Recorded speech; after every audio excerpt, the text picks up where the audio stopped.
the first thing that we're going to do is sand it down a little bit, just to get the shiny part off of it. I've read a whole bunch of different stuff online and off Pinterest and watched some videos, and so this is going to be our first step. You don't want to sand it down too much or with thick paper. That's 220 grit, because if you sand it down too much, it'll get rid of, it'll start showing the actual stuff. So we're just sanding it down just a little bit so the paint will stick real well to it. Normally you would go ahead and take these off, all of the hardware and everything, but since it's kind of chilly out today, we're trying to get the sanding part done so I can bring the actual dresser inside the house in the heat. So now we sanded it down here and there in places. Like you could still see some shiny, but you could take regular fine grit sandpaper and do it with your hand, since we were using an orbital sander. Next, we're going to take off all of these, and we're going to have to replace them because this is a super old dresser. Take them all off, and I'm going to start wiping it down with some water and dish soap to make sure that there's no gunk or anything like that on there.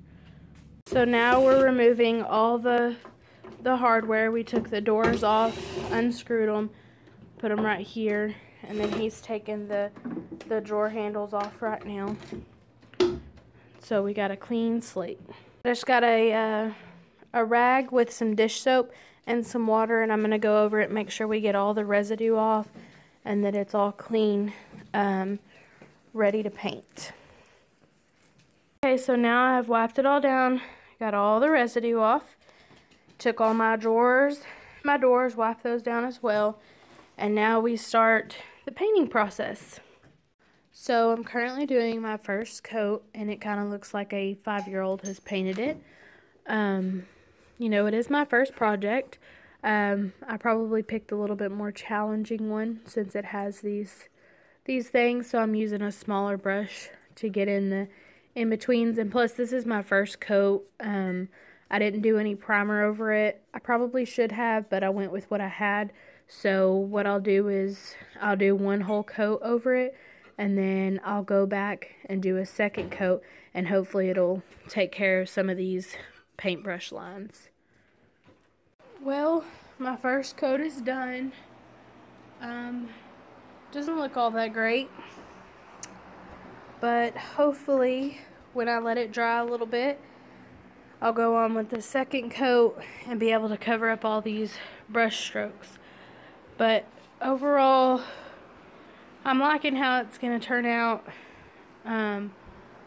You can do the inside if you want. I'm not going to, because I know it's going to be crowded with clothes, so it don't even matter. Now that I've let it dry, I'm going in for my second coat, and as you can tell, here's the difference. That was with my first coat, no primer, and my second coat, and it's already looking so good. And when you paint, you want to go with the grain of the wood. If you don't have patience, I might add that this is a pretty big task. I'm not a fan of patience, and it's kind of teaching me my little lessons. But overall, if you want to get something done and you want to do it yourself, this is the best way.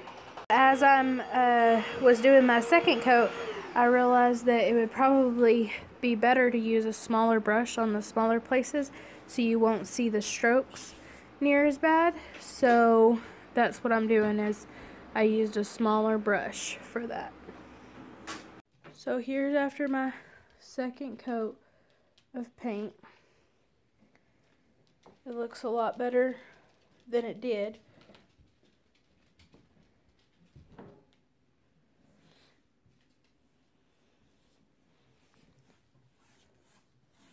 I got my wonderful husband helping me out since I'm too short to reach the top. Anyways, here's my second coat, and now I just have to let it dry. Now your next step is antiquing it with some...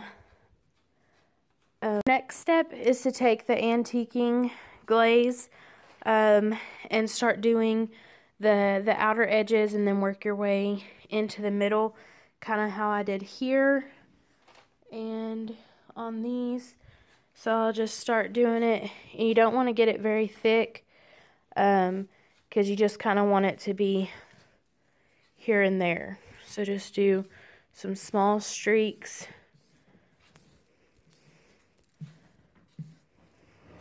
And then take the other end and kind of rub it in.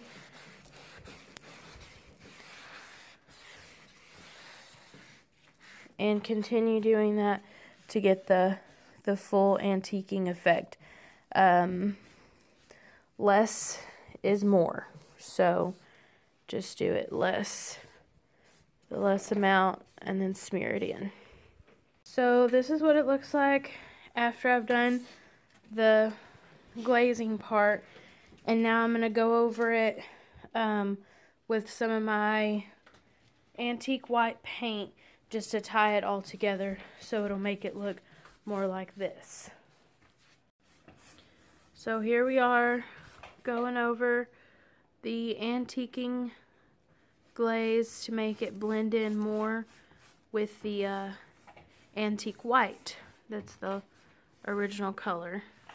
This is what it ends up looking like after you blend it all together, which turns out pretty cute. Alrighty folks, this is what it looks like once we've done our coat over the antique. It really brings out just the brown, makes it look rustic. This was not with chalk paint.